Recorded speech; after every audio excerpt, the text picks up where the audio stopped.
Et salut à toi, j'espère que tu vas bien. Aujourd'hui, on se retrouve dans l'épisode numéro 220 du podcast Nourrit ta santé, si je ne me trompe pas. Et dans cet épisode, j'avais envie de parler de quelques mythes sur la nutrition du sportif.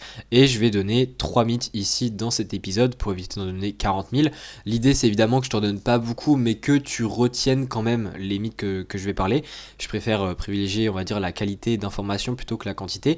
Mais si évidemment le concept te plaît, n'hésite pas à me faire savoir si tu veux que je fasse une partie 2. Je pense qu'il y a de quoi faire une partie 2 en termes de mythes. Donc n'hésite pas à me le faire savoir et on commence tout de suite avec le premier mythe qui est de les protéines c'est égal du muscle et donc il faut manger un maximum de protéines pour gagner du muscle. Donc ça c'est un mythe qui est très courant dans le domaine du renforcement musculaire, de la musculation et autres, et c'est un mythe qui n'est pas logique même si ça peut l'être, enfin ça peut paraître être logique. C'est que les protéines, c'est pas parce que tu manges des protéines que tu vas avoir du muscle. Il y a plusieurs choses requises pour faire du muscle. Les deux principales choses sont évidemment suffisamment de stress mécanique, donc c'est-à-dire suffisamment un entraînement qui est bien conçu, qui a suffisamment d'intensité pour que justement le muscle nécessite de s'adapter et donc de grossir pour pouvoir être en mesure la prochaine fois de mieux réaliser l'entraînement qui a été fait.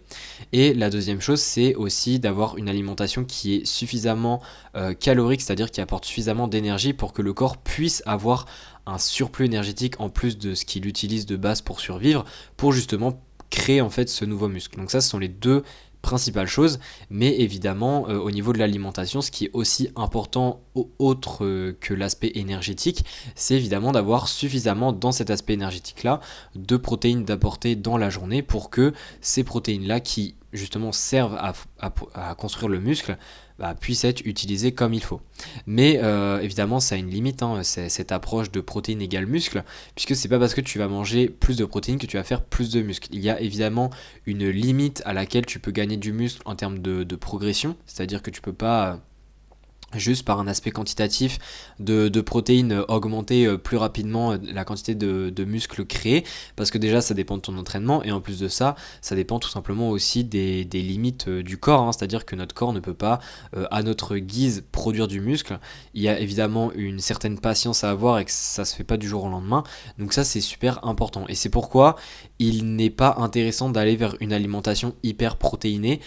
Beaucoup de gens le font, donc il y a beaucoup les histoires de grammes par kilo par jour, c'est-à-dire il y a des personnes des fois qui consomment 2 grammes par kilo par jour de protéines, mais au final c'est pas forcément plus bénéfique que consommer 1,6 g par kilo par jour de protéines, ce qui est d'ailleurs une valeur qu'on utilise généralement pour conseiller les personnes qui font des sports de force, et c'est-à-dire que consommer 1,6 g par kilo par jour, selon moi, c'est largement suffisant pour énormément de pratiquants de sport de force pour justement gagner du muscle, ou alors pour conserver le muscle, peu importe.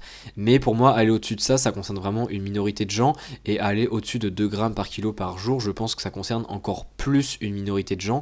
Il y a vraiment que des cas extrêmes où on pourrait le prendre en compte. Mais voilà, ça c'est vraiment le premier mythe. Le deuxième mythe que j'avais envie de parler, c'est le fameux mythe de il faut que je prenne des BCAA ou alors d'autres suppléments en protéines notamment, pour justement améliorer mes performances et pour tout simplement réussir dans mon sport.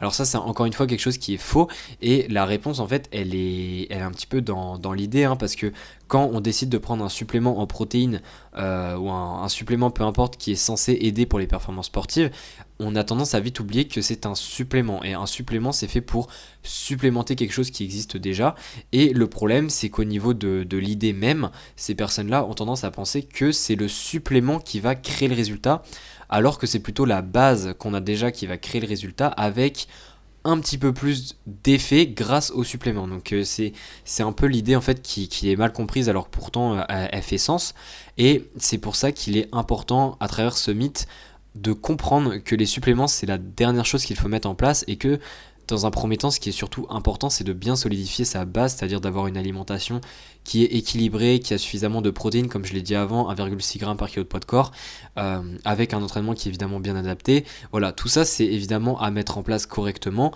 avant justement de se diriger vers les suppléments comme les BCAA, comme la whey, même au niveau de la caséine, ces choses comme ça. Enfin, pas de la caséine, mais de la créatine plutôt. c'est des choses à prendre en compte et il faut pas croire que c'est le supplément qui va faire tout le taf. Donc ça c'était vraiment le deuxième mythe qui, je pense, beaucoup de personnes commencent à le comprendre, mais ça ne fait pas de mal de le rappeler. Et le troisième mythe, c'est de penser que l'hydratation, c'est juste de l'eau. C'est-à-dire que quand on parle d'hydratation, les personnes ont juste tendance à penser qu'on va boire de l'eau et ça amène juste de l'eau au corps. Mais quelque chose qui est très important à comprendre, et surtout dans les sports d'endurance, mais dans les sports de force c'est aussi important, c'est de comprendre qu'il y a aussi les électrolytes qui sont présents dans l'eau et qui sont tout aussi importants que l'eau, puisque l'hydratation en tant que telle, c'est justement cet équilibre entre l'eau qu'on a dans le corps et les électrolytes qu'on a dans le corps. Et pour illustrer ça, en fait, la chose la plus connue, on va dire, pour illustrer ce principe, c'est l'hyponatrémie malheureusement qui arrive assez souvent dans les sports d'endurance et notamment dans les marathons, dans tout ce qui est course de très longue durée. Euh, et en fait, l'hyponatrémie, c'est tout simplement le fait d'avoir suffisamment d'eau en fait dans le corps, mais de ne pas avoir assez de sodium dans le sang, et donc on est en fait en déficit de sodium dans le sang. C'est à la fois qu'on n'a pas assez de sodium et à la fois qu'on a trop d'eau. Donc ça peut venir de l'un des deux, hein. C'est-à-dire soit la personne a bu beaucoup trop d'eau et de base elle avait quand même des taux de sodium normaux, ou soit elle avait vraiment pas assez de sodium mais elle a des taux normaux d'eau. Donc voilà, c'est un des deux. Mais ce qu'il faut comprendre en fait ici, c'est que l'hyponatrémie est liée à l'hydratation, alors que pourtant dans l'hyponatrémie, en fait, peu importe d'où ça vient, on a suffisamment d'eau en fait, c'est pas lié à l'eau, c'est lié au sodium. Et c'est pour ça que c'est important de comprendre que quand on parle d'hydratation, il n'y a pas que cette histoire d'eau et on peut très bien être déshydraté en ayant assez d'eau.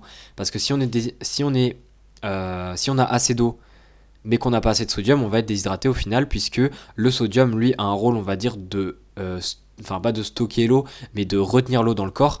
Et donc si on n'a pas assez de sodium et qu'on continue à boire, on va excréter plus rapidement, plus facilement l'eau de notre corps, et en fait on va être quand même dans un état un peu de déshydratation, alors que pourtant techniquement on boit assez d'eau et on a assez d'eau dans le corps. Donc ça c'est super important de le comprendre, et je pense que ce mythe là, en fait il faut tout simplement se dire que selon l'effort qu'on va faire, l'hydratation ça ne va pas que être de l'eau, c'est à dire que ça va être de l'eau avec d'autres choses dedans, hein, comme par exemple du sucre pour des efforts longs, mais également des électrolytes, donc du sodium, parfois du potassium aussi. Voilà, c'est vraiment ce qu'il faut comprendre.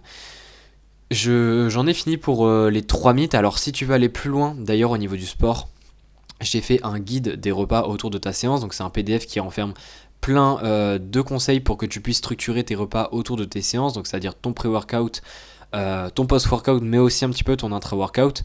Et ça peut vraiment être un point en plus. Donc n'hésite pas à aller le lire et ça t'évitera peut-être de tomber sur d'autres mythes qui existent autour de comment structurer ces repas autour de ces séances. Ça te permettra d'avoir une base. Et sinon, si tu veux encore une fois un épisode numéro 2 sur ce concept, n'hésite pas à me le faire savoir. Et sinon, on se dit à la prochaine. Allez, ciao.